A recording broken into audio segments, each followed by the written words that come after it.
This one's called Uncle Neb, written and narrated by Chris Top. Sunshine shot through the rifts in the old tobacco barn in Salem, displaying millions of particles hustling around like minnows in a pond. Layers of deep green leaves linger overhead, perfectly placed until reaching their prime. A single delicate burley leaf escapes as if an elephant's ear could wilt and drop to the earth. Fallen plants blanket the ground, but not for long. "Chris, bring me an armful of those leaves over there in the corner," my uncle belted out, urging me to be careful with them. Gathering as many as I could handle in one trip, I dropped them off at his feet and went back for more until he was satisfied. Uncle Neb patiently tied the stragglers together with his collection of rubber bands. Once we finished the chore, he offered to teach me a trick. I watched as he worked his magic. Uncle Neb carefully placed one rubber band around his index and middle fingers. He then balled up his leather hand and invited me to watch closely. Like a true showman, he said "abracadabra" and quickly opened his fist. Somehow the band instantly traveled to his ring and pinky fingers. First I was astonished and then honored when he showed me the secret and advised me to keep the mystery between the two of us. "Let's go have some lunch," he said eagerly. The short ride gave me time to think while I sat next to my uncle in his truck. Anyone who's ever spent time doing this sort of work will tell you it's not easy.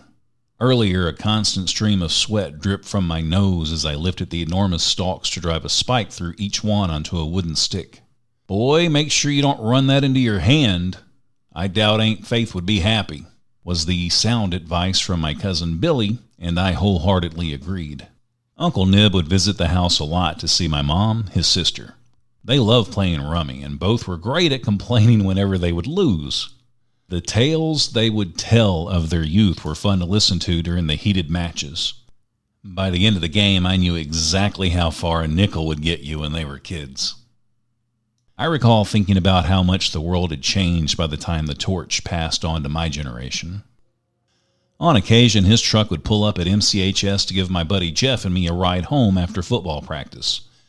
We'd pile up in the truck bed instead of squeezing into the front seat. The wind was a welcome relief after running several hills during training. We both launched grapes straight up into the air to watch them splatter on the blacktop during our ride.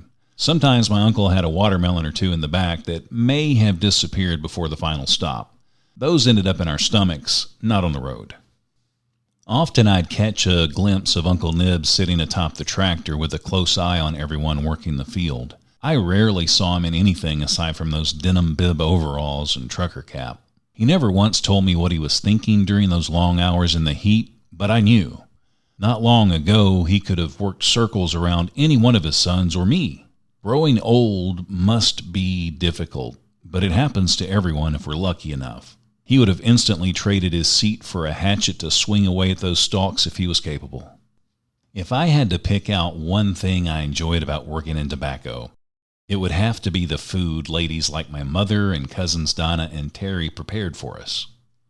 It was a well-deserved feast in the middle of the day prepared with love. Each of us devoured as much as we could handle, and it was a lot. It made me feel like a king to sit around with my cousins and eat while listening to their stories like we were Vikings returning from a quest. The meal would have been incomplete without my cousin Charlie picking on me. We'd often wrestle in the dirt before the day came to a close, and typically I was on the losing end.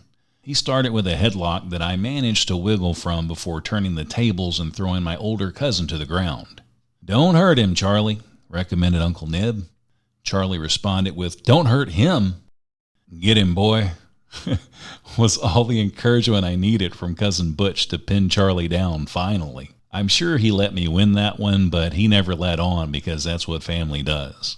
Mom always said Charlie looked like Burt Reynolds, but to me, he was a bigger star. I'd never tell him that, but it's true. My uncle gave me a broad smile and told me Charlie probably wouldn't be picking on me again. My attention was fixated on the rearview mirror as we rode back to the field, and I secretly stared at my Uncle Nib's face.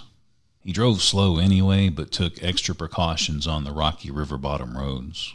His sun-dried complexion explained the story of a veteran, a farmer, a family man, and a mentor.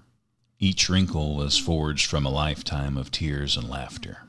Those bumpy rides were always too quick, and it's misfortunate life has to be the same way.